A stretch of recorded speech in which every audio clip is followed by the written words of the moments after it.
ഇപ്പം നമ്മൾ സംസാരിച്ചത് നമ്മുടെ ഉള്ളിലുള്ളൊരു സ്ട്രഗിളാണ്, അതായത് ഒരു ഇൻസൈഡിൽ നടക്കുന്ന ഒരു സ്ട്രഗിളാണ് സംസാരിച്ചത്.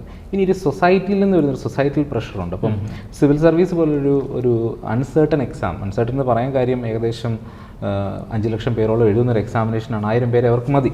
അപ്പോൾ കിട്ടാൻ സാധ്യതകൾ കുറവാണ് കൂടുതലായിട്ട്. അപ്പം അങ്ങനെ വരുമ്പോൾ ചിലപ്പോൾ നമുക്ക് പല വർഷങ്ങളിൽ ഇതിന് വേണ്ടിയിട്ട് പ്രിപ്പയർ ചെയ്ത് നിൽക്കേണ്ടി വരും. ഈ സമയത്ത് നമ്മളൊരു കല്യാണത്തിന് ചെല്ലുമ്പോൾ നമുക്ക് ഒരു ആളുകൾ കൂടുന്ന സ്ഥലത്ത് നമുക്ക് കിട്ടുന്ന കുറേ ചോദ്യങ്ങളുണ്ട്. നിനക്ക് ഇതുവരെ ജോലിക്ക് കയറാനായില്ലടാ, കല്യാണമൊക്കെ കഴിക്കണ്ടേ, ഇങ്ങനെ നടന്നാൽ മതിയോ, വീട്ടുകാരെയൊക്കെ ഹെൽപ്പ് ചെയ്യണ്ടേ?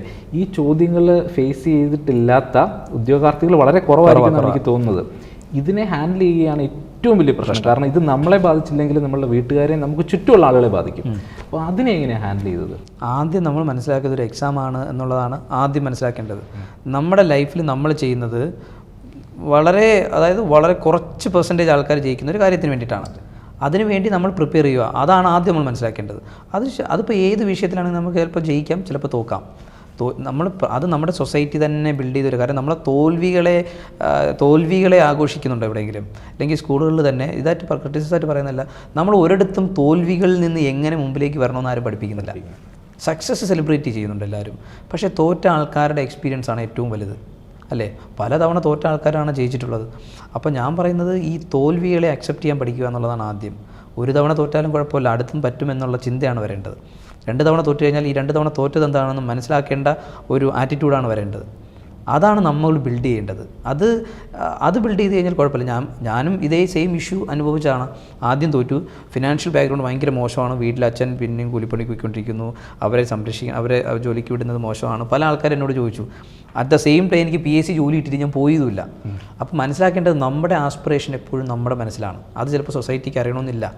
അപ്പോൾ ആ ആസ്പിറേഷൻ ഇതാണ് എന്ന് സൊസൈറ്റിയെ ബോധിപ്പിക്കേണ്ട ആ ഒരു ബാധ്യത നമുക്കില്ല. നമ്മളിനി ബോധിപ്പിച്ചാലും തന്നെ സൊസൈറ്റി പല രീതിയിലാണ് എടുക്കുന്നത്. നിങ്ങളിപ്പോൾ നല്ലത് പറഞ്ഞാലും കുറച്ച് ആൾക്കാർ നിങ്ങളെ തെളിവിക്കും. എന്തിനാണ് അവരെ സാറ്റിസ്ഫൈ ചെയ്യാൻ ശ്രമിക്കുന്നത്? നമ്മളെപ്പോഴും സാറ്റിസ്ഫൈ ചെയ്യാൻ ശ്രമിക്കേണ്ടത് നമ്മുടെ മൈൻഡിനോടും നമ്മുടെ മനസാക്ഷിയോടുമാണ്. ഞാൻ അത്രയാണ് എപ്പോഴും ചിന്തിക്കുന്നത്. നമ്മൾ എന്ത് തെറ്റ് ചെയ്താലും എന്ത് ശരി ചെയ്താലും നമ്മളോടും ആൻസർ പറഞ്ഞേ പറ്റത്തുള്ളൂ.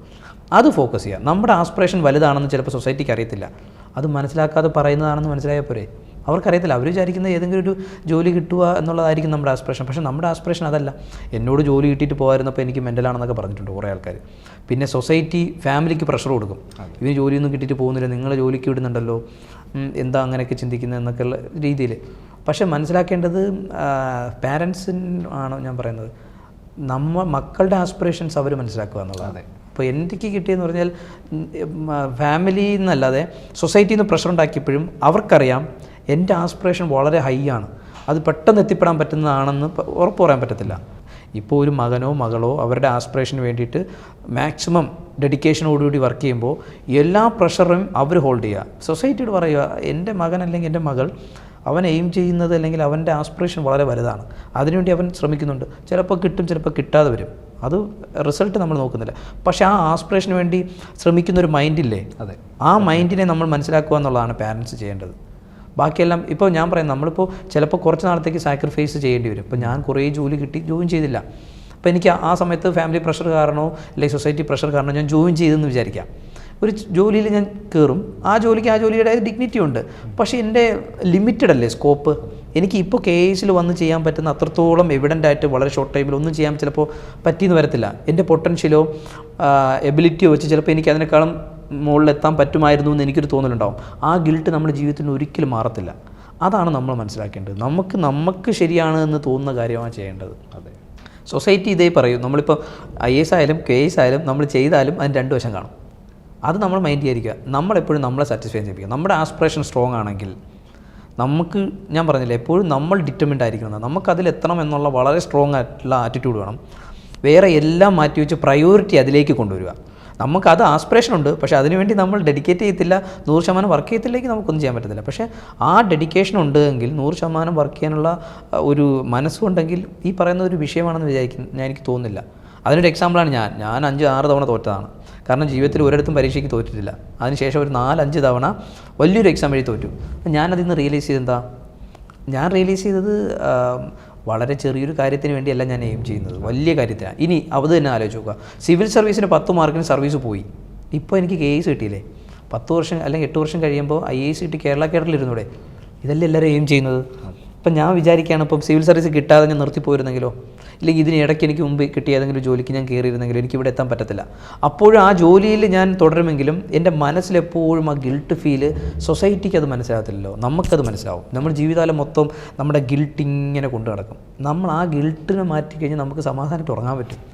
അപ്പോൾ ആ ഗിൽട്ട് വരാതിരിക്കണമെങ്കിൽ നമ്മളുടെ ഇഷ്ടം എന്താണോ അത് നമ്മൾ ചെയ്യുക. നമ്മൾ അതാണോ ഫോക്കസ് ചെയ്യുന്നത് അതിനുവേണ്ടി നമ്മൾ വർക്ക് ചെയ്യുക. നമുക്ക് കുറേ അവസരങ്ങളുണ്ടല്ലോ, ആ അവസരം ഫുൾ നമ്മൾ ഉപയോഗിക്കുക.